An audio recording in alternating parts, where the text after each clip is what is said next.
నమస్తే, welcome to స్వతంత్ర. నేను విజయ్. ముందుగా హెడ్లైన్స్ చూద్దాం.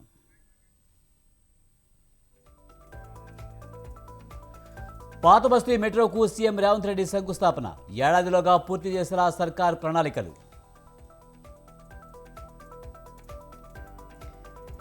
టీడీపీ బీజేపీ జనసేన పొత్తుపై కొనసాగుతున్న సస్పెన్స్. అమిత్ షా నివాసంలో మరోసారి చర్చలు జరిగే ఛాన్స్.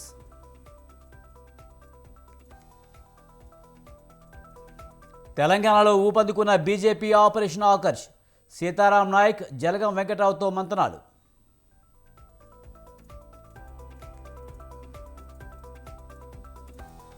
తెలుగు రాష్ట్రాల్లో వైభవంగా మహాశివరాత్రి ఉత్సవాలు. భక్తులతో కిటకిటలాడుతున్న ఆలయాలు.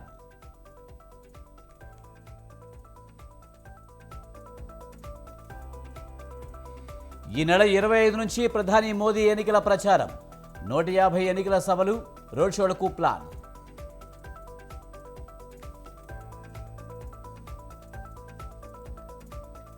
మరోసారి వాయనాడ్ నుంచే రాహుల్ గాంధీ పోటీ. 39 మందితో ఫస్ట్ లిస్ట్ రిలీజ్ చేస్తున్న ఏఐసిసి.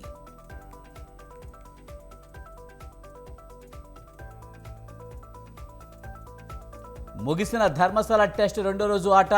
ఇంగ్లాండ్పై 255 పరుగుల ఆధిక్యంలో భారత్.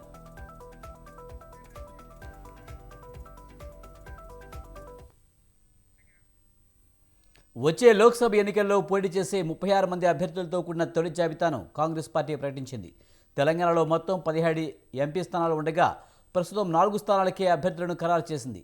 జహీరాబాద్ సురేష్ షెట్కర్, చేవెళ్ల సునీత మహేందర్ రెడ్డి, నల్గొండ కందుకూరి రఘువీరారెడ్డి, మహబూబాబాద్ నుంచి బలగం నాయక్ పేర్లను ఏఐసిసి ప్రకటించింది. మహబూబ్నగర్ ఎంపీ అభ్యర్థిగా ఇప్పటికే వంశీచంద్రెడ్డిని సీఎం రేవంత్ రెడ్డి ప్రకటించారు.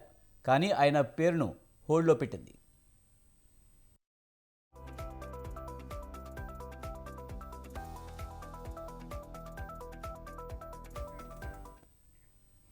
గురువారం కాంగ్రెస్ పార్టీ అధ్యక్షుడు మల్లికార్జున ఖర్గే, సోనియా గాంధీ, ఏఐసిసి ప్రధాన కార్యదర్శి కేసీ వేణుగోపాల నేతృత్వంలో పార్టీ కేంద్ర ఎన్నికల కమిటీ సమావేశమైంది. తెలంగాణ, ఢిల్లీ, కర్ణాటక, కేరళ, హర్యానా, త్రిపుర, సిక్కిం, మేఘాలయ, మణిపూర్ రాష్ట్రాల్లోని అభ్యర్థులను ఖరారు చేసే అంశంపై కసరత్తు చేసింది. ఇందులో తెలంగాణ నుంచి ముఖ్యమంత్రి రేవంత్ రెడ్డి, ఉప ముఖ్యమంత్రి మల్లు భట్టి విక్రమార్క, రాష్ట్ర మంత్రి ఉత్తమ్ కుమార్ రెడ్డి, పార్టీ రాష్ట్ర వ్యవహారాల ఇన్ఛార్జ్ దీపదాస్ మున్షితో పాటు పార్టీ సీనియర్ నేతలు పాల్గొన్నారు.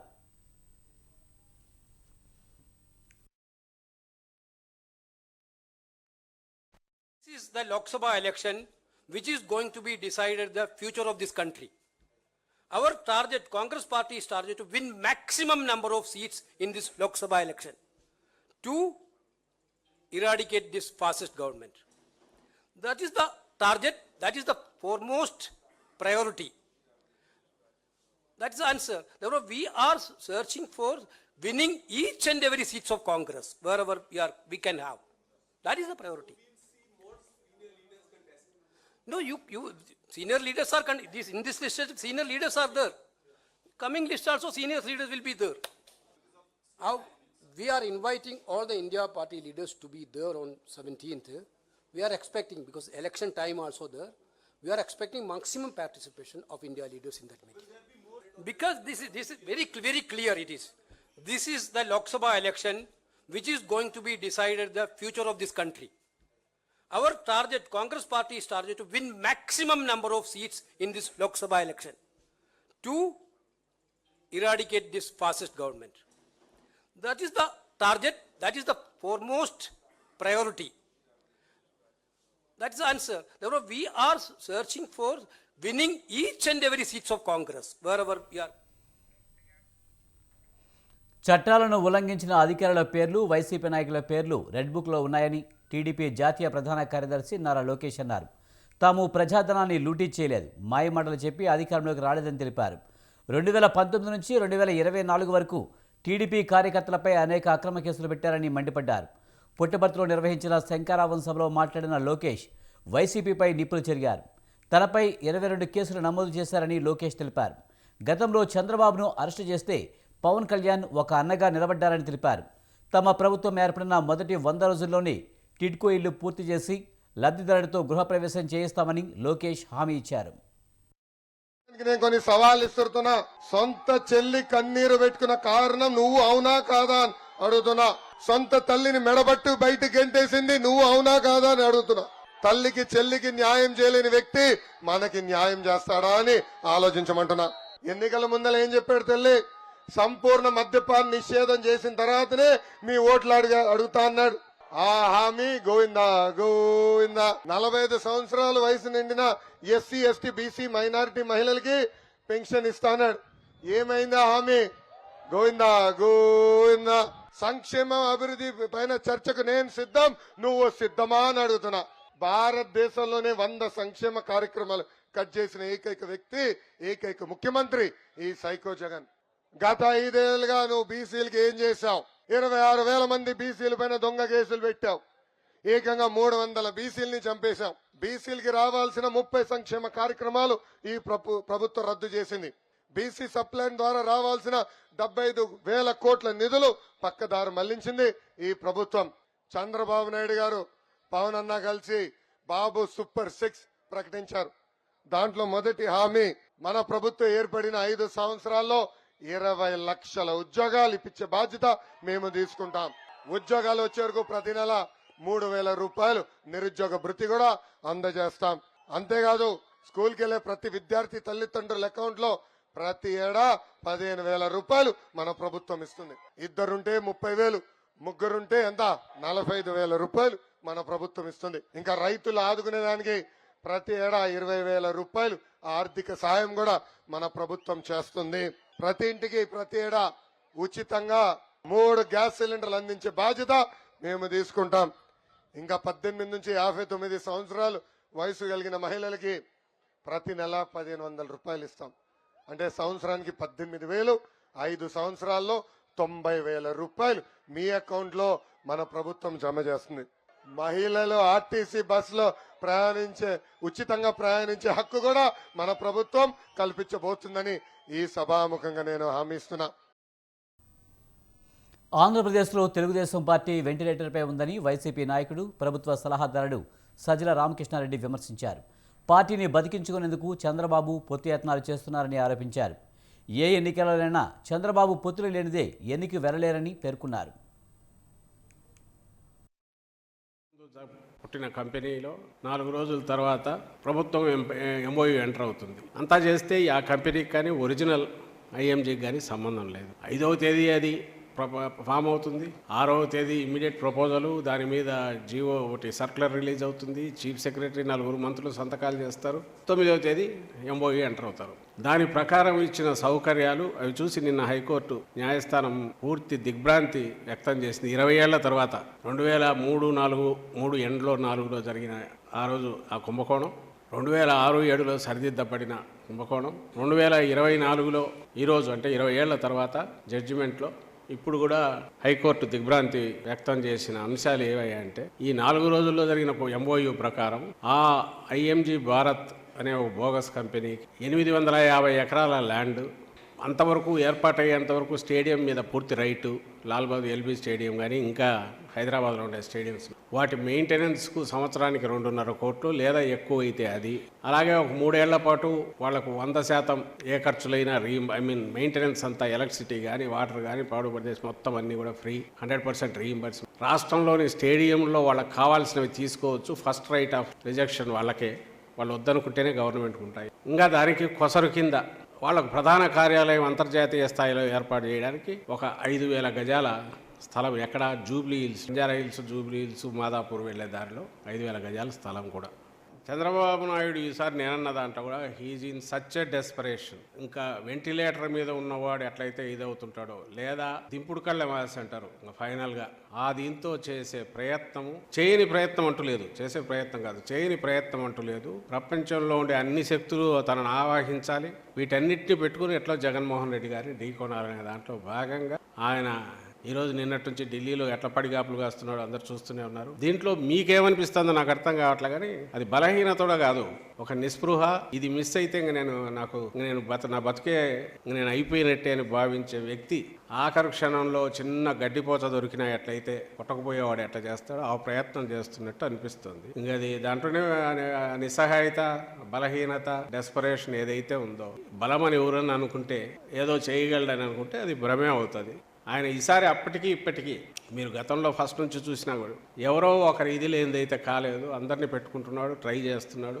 ఆ ప్రయత్నం చేసిన ప్రతిసారి ఒక్కొక్కసారి డిపెండింగ్ అవతల పార్టీలను బట్టి తను సక్సెస్ అవుతుండొచ్చు, ఇంకోసారి ఫెయిల్ కూడా అయ్యారు. 2009లో తన వల్ల కాలే, అన్ని కూటములు ఏకమైన. ఈసారి వెరైటీ ఏదంటే అటు బీజేపీతో పాటు ఇటు కాంగ్రెస్తో కూడా కంట్రోల్లోనే పరోక్షంగా పెట్టుకొని దాన్ని కూడా నడిపిస్తూ అన్ని శక్తులను కూడగొట్టుకుని రావాలని చూస్తున్నారు. 2003 నవంబర్లో చంద్రబాబు నాయుడు ప్రభుత్వం రద్దు అవుతుంది.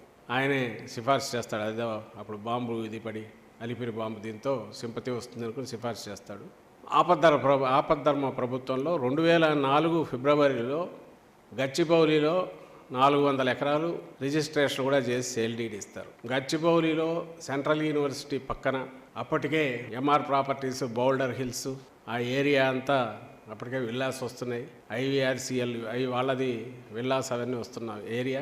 అక్కడ అప్పట్లోనే ఎకరం 2 కోట్లు, బుక్ వాల్యూ 13 లక్షలు, మార్కెట్లో 2 కోట్లు పలికే భూమి ఎకరం 50,000కు, అంటే 2 కోట్లకు మొత్తం 400 ఎకరాలు సేల్ డీడ్ ఇచ్చేసింది చంద్రబాబు నాయుడు. అది ఏది ఆపద్ధర్మ ప్రభుత్వం. ఈ MOU నుంచి ఈ ప్రపోజల్ అంతా పోనీ కనీసం క్యాబినెట్కి వెళ్ళిందా? లేదు. కేవలం అంతకుముందు మంత్రులు సంతకాలు చేసి MOU ఆధారంగా జరిగిన ట్రాన్సాక్షన్లో, ఆ ప్రాసెస్లో ఫిబ్రవరిలో ఇది 400 ఎకరాలు సేల్ డీడ్ చేస్తారు. ఇంకొక 450 ఎకరాలు మామిడిపల్లి ఎయిర్పోర్ట్ నుంచి శ్రీశైలం రోడ్డు వైపు బయటికి ఎగ్జిట్ వచ్చిన దగ్గర పక్కన 450 ఎకరాల అగ్రిమెంటు. అది లక్కీగా అది అప్పుడు సేల్ డీడ్ కాలే. సో మొత్తం 850 ఎకరాలు. ఏపీ ఎన్నికల్లో పొత్తు కోసం టీడీపీ, జనసేన అధినేతలు ప్రత్యక్షంగా బీజేపీతో సంప్రదింపులు జరుపుతున్న వేళ వైఎస్ఆర్సీపీ ఎంపీ విజయసాయిరెడ్డి ఆసక్తికర వ్యాఖ్యలు చేశారు. టీడీపీ, జనసేన కూటమిలో బీజేపీ చేరినంత మాత్రాన 2014కి ఇప్పటికీ పెద్ద వ్యత్యాసం ఏముందని విజయసాయి ప్రశ్నించారు. 2014 నుంచి 2019 మధ్యకాలంలో మోసాలు, అబద్ధాలు, అమలుపరచని వాగ్దానాలను ఏపీ చవిచూసిందని అన్నారు. కొత్త ప్యాకేజీలో వస్తున్న పాత ఉత్పత్తి అంటూ సెటైర్లు వేశారు. 3 కాల కుర్చీ నిలబడదని, సుస్థిర ప్రభుత్వానికి ఓటు వేయాలని కోరారు. వైఎస్ఆర్సీపీకి ఓటు వేయాలని ఆయన కోరారు.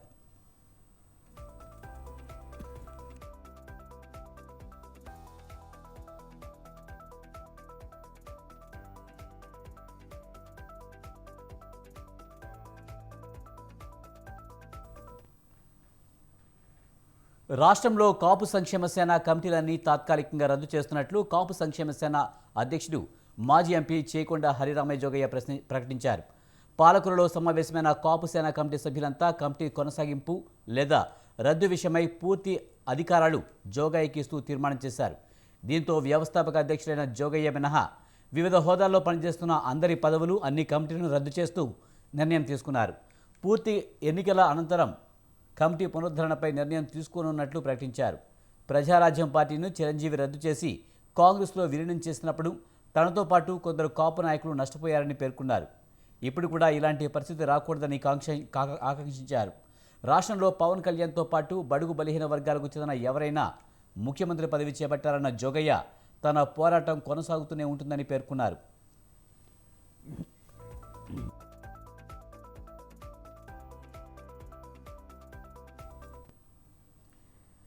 ఎన్నికలు వచ్చినప్పుడే రాజకీయాలని, మిగతా సమయాల్లో అభివృద్ధికే ప్రాధాన్యమిస్తామని ముఖ్యమంత్రి రేవంత్ రెడ్డి తెలిపారు. MGBS నుంచి ఫలక్నుమా వరకు 5.5 కిలోమీటర్ల మేర మెట్రో ప్రాజెక్టు విస్తరణకు ఆయన శంకుస్థాపన చేశారు. హైదరాబాద్ అభివృద్ధికి కాంగ్రెస్ ప్రభుత్వం కట్టుబడి ఉందని, ఈ విషయంలో MIMతో కలిసి పనిచేస్తామని తెలిపారు. హైదరాబాద్ అభివృద్ధికి 2050 వైబ్రెంట్ మాస్టర్ ప్లాన్ తయారు చేస్తున్నామన్నారు. పాత బస్తీలోని రోడ్ల విస్తరణకు 200 కోట్లు కేటాయించామన్నారు. మూసీ నదిని 55 కిలోమీటర్ల మేర సుందరీకరిస్తామన్నారు. వచ్చే 4 ఏళ్లలో పాత బస్తీ మెట్రో రైళ్లు పూర్తి చేస్తామన్నారు. पेंडिंग पड़ा हुआ। अगर राजनीति पॉलिटिक्स जब चुनाव है हमारे हिसाब से हम चुनाव लड़ते हैं, पर एक बार चुनाव खत्म होते अपने शहर का ध्यान देने का जरूरी है। इसीलिए आज बहुत साल से जिस दिन डॉक्टर वाईएस राजशेखर रेड्डी जी था तब मेट्रो रेल की शुरुआत किए, मगर गौलीगुड़ा से लेकर फलकनामा तक 5.5 किलोमीटर जो काम पेंडिंग था उसी वक्त मंजूर हुए थे, वो पेंडिंग पड़ा हुआ है। इसीलिए वो मैं अभी काम के लिए ले लिए। गरीब लोगों को जरूरत है एयरपोर्ट में जाने का, इसीलिए मैं उप्पल से लेके नागौल से लेके एलबी नगर तक, एलबी नगर से लेके ओवैसी हॉस्पिटल, वहां से चंद्रायन गुट्टा से लेकर मैलार देवरपल्ली P7 रोड से लेकर इंटरनेशनल एयरपोर्ट तक नया मेट्रो लाइन बना है। एलबी नगर से हयात नगर तक नया लाइन डाल रहे और अपना चंद्रायन गुट्टा से जो राजेंद्र नगर 100 एकड़ में हाईकोर्ट जो बना रहे वहां तक हम मेट्रो ले लिए। अगर राजनीति पॉलिटिक्स जब चुनाव ముఖ్యమంత్రి రేవంత్ రెడ్డి ఇచ్చిన వాగ్దానాలను అమలు చేస్తారని ఆశిస్తున్నామన్నారు హైదరాబాద్ ఎంపీ అసదుద్దీన్ ఓవైసీ. అభివృద్ధికి సహకరిస్తామన్నారు. రేవంత్ రెడ్డి చాలా పట్టుదలతో ఈ స్థాయికి వచ్చారని అన్నారు. తెలంగాణలో ప్రజలు కలిసిమెలిసి జీవిస్తున్నారని, కొన్ని శక్తులు విధ్వంసానికి కుట్రలు పన్నుతున్నాయని, వాటిని అడ్డుకోవాలని ఓవైసీ అన్నారు. రాష్ట్రాన్ని శాంతియుతంగా ముందుకు తీసుకువెళ్లాలన్నారు. फरमा वज़ीर आला तेलंगाना मोहतरम जनाब रेवंत रेड्डी साहब, एडवाइज़र अक़लियती बहबूद बैकवर्ड क्लास और दलित जनाब मोहतरम मोहम्मद अली शबीर साहब, नौ मुंतखब शुदा रुकन पार्लिमान जनाब यादव साहब, मेरे तमाम मजलिस इत्तेहादुल मुस्लिमीन के अराकीन असम्बली व रुकन क़ानून साज कौंसिल और तमाम दीगर सियासी पार्टियों के ज़िम्मेदारान, मैं सबसे पहले अपनी जानिब से और हैदराबाद की पार्लियामेंट की आवाम की जानिब से जनाब रेवंत रेड्डी साहब का, वज़ीर आला का, हैदराबाद के इस क़ल्ब में, हैदराबाद के इस दिल में हम आपका खैर मुक़द्दम करते हैं, आपका वेलकम करते हैं। शय नशीन 1000 స్తంభాల గుడిని కట్టేందుకు 72 సంవత్సరాలు పట్టిందని కేంద్ర మంత్రి కిషన్ రెడ్డి అన్నారు. శివరాత్రి పర్వదినం సందర్భంగా వరంగల్ 1000 స్తంభాల గుడిని సందర్శించారు. ఆలయంలో పునర్నిర్మించిన కళ్యాణ మండపాన్ని కిషన్ రెడ్డి ప్రారంభించారు. యాగస్థలలో శాంతి హోమం చేశారు. ఈ సందర్భంగా కాకతీయుల శిల్ప కళా వైభవం అద్భుతమని కిషన్ రెడ్డి కొనియాడారు. ప్రాచీన కట్టడాలను పరిరక్షించుకోవాల్సిన బాధ్యత అందరిదన్నారు. మధ్యయుగంలో కాశ్మీర్ నుంచి కన్యాకుమారి వరకు దేవాలయాలను ధ్వంసం చేశారని కిషన్ రెడ్డి అన్నారు. తుగ్లక్ సైన్యం రామప్పగుడి నుంచి వరంగల్ కోట వరకు అన్నింటినీ దెబ్బతీసిందని చెప్పారు.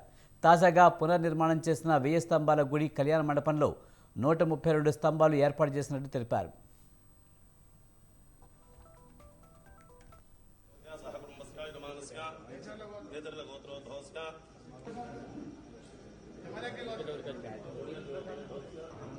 మొదటి కళ్యాణం లోక కళ్యాణం గురించి అనేటటువంటి ఇప్పుడు మన అందరి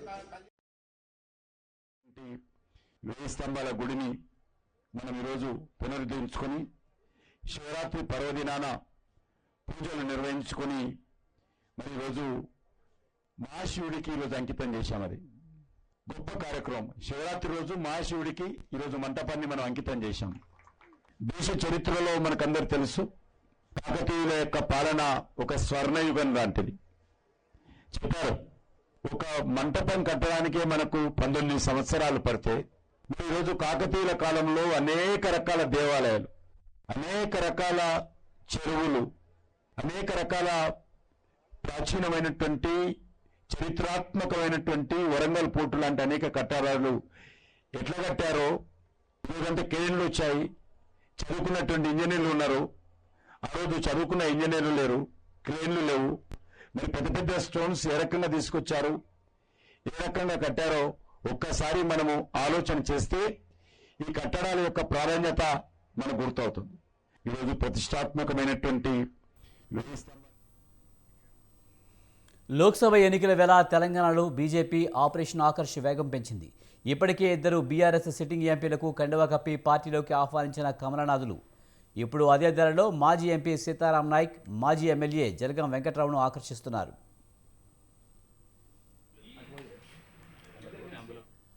మహబూబాబాద్ మాజీ ఎంపీ సీతారాం నాయక్తో వరంగల్లోని ఆయన ఇంట్లో బీజేపీ తెలంగాణ అధ్యక్షులు కేంద్ర మంత్రి కిషన్ రెడ్డి సమావేశమయ్యారు. పార్టీ నేతలతో కలిసి హనుమకొండలోని సీతారాం నాయక్ ఇంటికి వెళ్లారు కిషన్ రెడ్డి. సీతారాం నాయక్ను సాదరంగా బీజేపీలోకి ఆహ్వానించారు. కిషన్ రెడ్డి సీతారాం నాయక్ భేటీ ఆసక్తి రేపుతుందన్నారు. కొన్ని రోజులుగా బీఆర్ఎస్ అధిష్టానంపై సీతారాం నాయక్ అసంతృప్తిగా ఉన్నారు. ఆయన బీజేపీలో చేరడం లాంఛనమే అంటున్నారు బీజేపీ నేతలు. సీతారాం నాయక్ చేరితే మహబూబాబాద్ టికెట్ కేటాయించే అవకాశం ఉంది. మాజీ ఎమ్మెల్యే జరగం వెంకట్రావుతో సైతం బీజేపీ మాట్లాడినట్లు సమాచారం.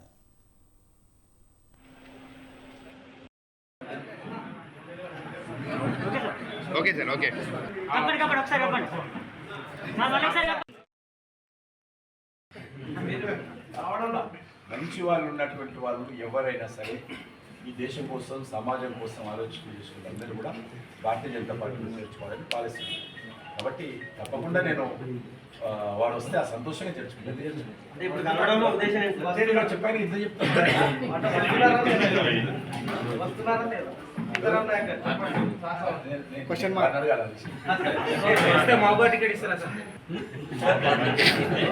అడుగు.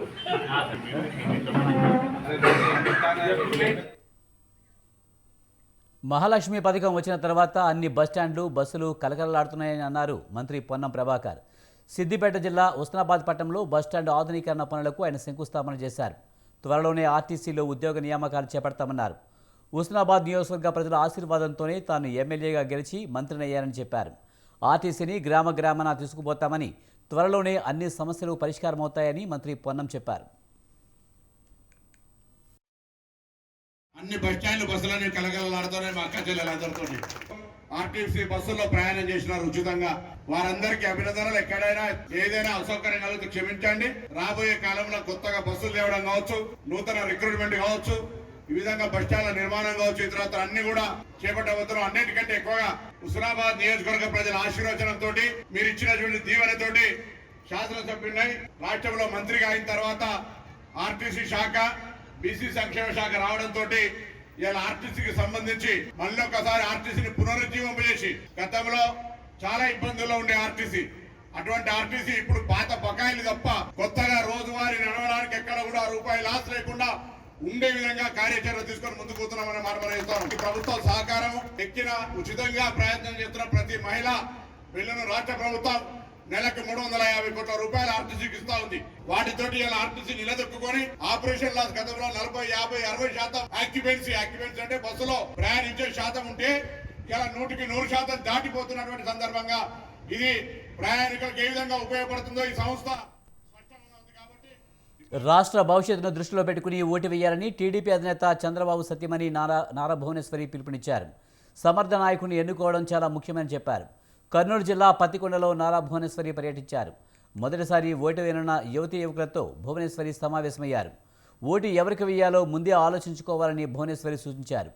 ఇంటర్ పూర్తయి ఉన్నత చదువులకు వెళ్లాలనే విద్యార్థినుల కోసం కళలకు రెక్కలు పథకాన్ని తీసుకువస్తామని నారా భువనేశ్వరి ప్రకటించారు. రానున్న టీడీపీ జనసేన ప్రభుత్వంలో కళలకు రెక్కలు స్కీమ్ను అమలు చేస్తామని తెలిపారు. ప్రొఫెషనల్ కోర్సులు నేర్చుకునే వారికి ప్రభుత్వ గ్యారంటీతో బ్యాంకు రుణాలు ఇవ్వనున్నట్లు భువనేశ్వరి చెప్పారు. Voted for a non-transparent leader who is far from the development and welfare of the state. He curtailed the freedoms of human rights, freedom to speech, expression, freedom to religion, freedom from want and freedom from fear. And of course, according to the Indian Constitution, we have lot more freedom which all has been curtailed by the present government. He used the rank as a privilege to accumulate wealth. He made everybody the bottom licker, all being his. దేశవ్యాప్తంగా మహాశివరాత్రి వేడుకలు ఘనంగా జరిగాయి. అటు వారణాసి నుంచి ఇటు కేరళ కొచ్చిన్లోని దేవాలయాల వరకు అన్ని శివాలయాల్లోనూ ఘనంగా అభిషేకాలు, అర్చనలు జరిగాయి.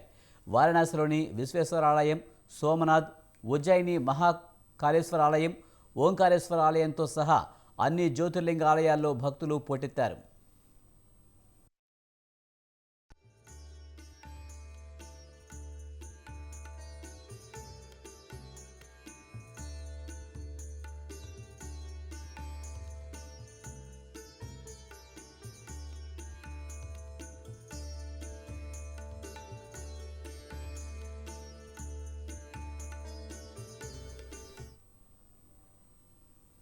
శివనామస్మరణతో మందిరాలు పులకించుకుపోయాయి. కొచ్చిన్లోని శివాలయాలను ఘనంగా పూజలు జరిగాయి. ఓం నమ శివాయ, అరహర మహాదేవ నినాదాలతో మందిరాలు హోరెత్తాయి.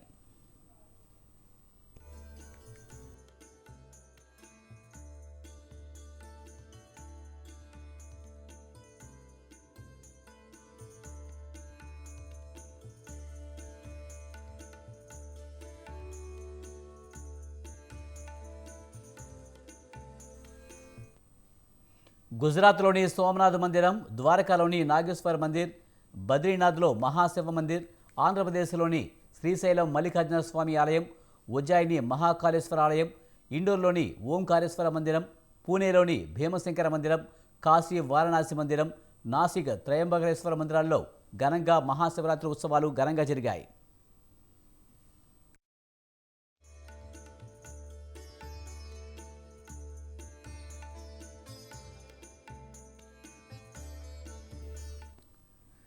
ఇక చిదంబరంలోని నటరాజ మందిరం, కాంచీపురంలోని ఏకాంబరేశ్వర మందిరం, అరుణాచలంలోని మహాదేవునికి ఘనంగా అభిషేకాలు జరిగాయి.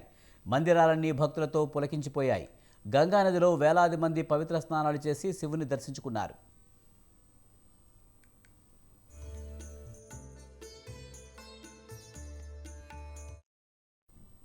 తమిళనాడులో ఈసా యోగా సెంటర్లో ఎంతో నియమనిష్టలతో శివరాత్రిని ఘనంగా నిర్వహిస్తున్నారు. మహాశివుడి పాటలతో తన్మయత్వంతో మునిగిపోతున్నారు భక్తులు. ఉపరాష్ట్రపతి జగదీప్ ధన్కర్ ముఖ్య అతిథిగా హాజరయ్యారు.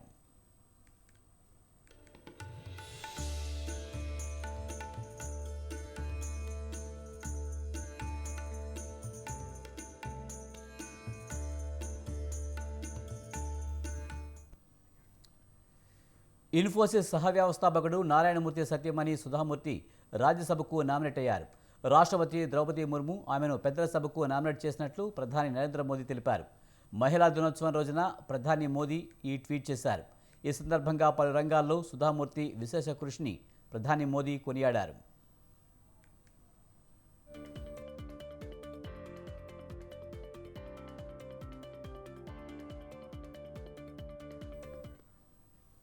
సామాజిక సేవ, దాతృత్వం, విద్యతో పాటు విభిన్న రంగాల్లో సుధామూర్తి చేసిన కృషి అపారం, స్ఫూర్తిదాయకమని అన్నారు. సుధామూర్తిని రాజ్యసభకు నామినేట్ అవ్వడం నారీ శక్తికి బలమైన నిదర్శనమని చెప్పారు. దేశ నిర్మాణంలో మన మహిళల శక్తి సామర్థ్యాలను చాటి చెప్పడానికి చక్కటి ఉదాహరణని తెలిపారు. సుధామూర్తి పార్లమెంటరీ పదవీకాలం ఫలప్రదమవ్వాలని ప్రధాని మోదీ ఆకాంక్షించారు.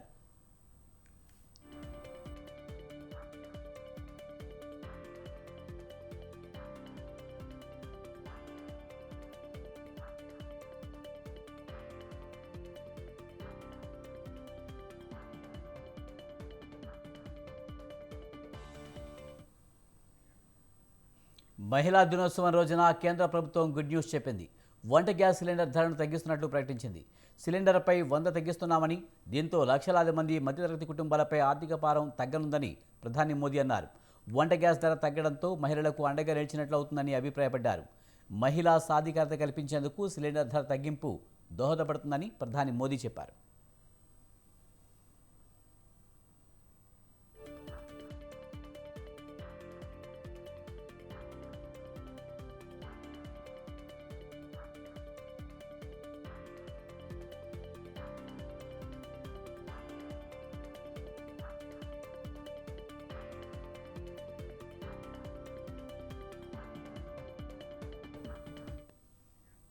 ఇవి ఈ బిడ్డ విశేషాలు. చూస్తూనే ఉండండి స్వతంత్ర.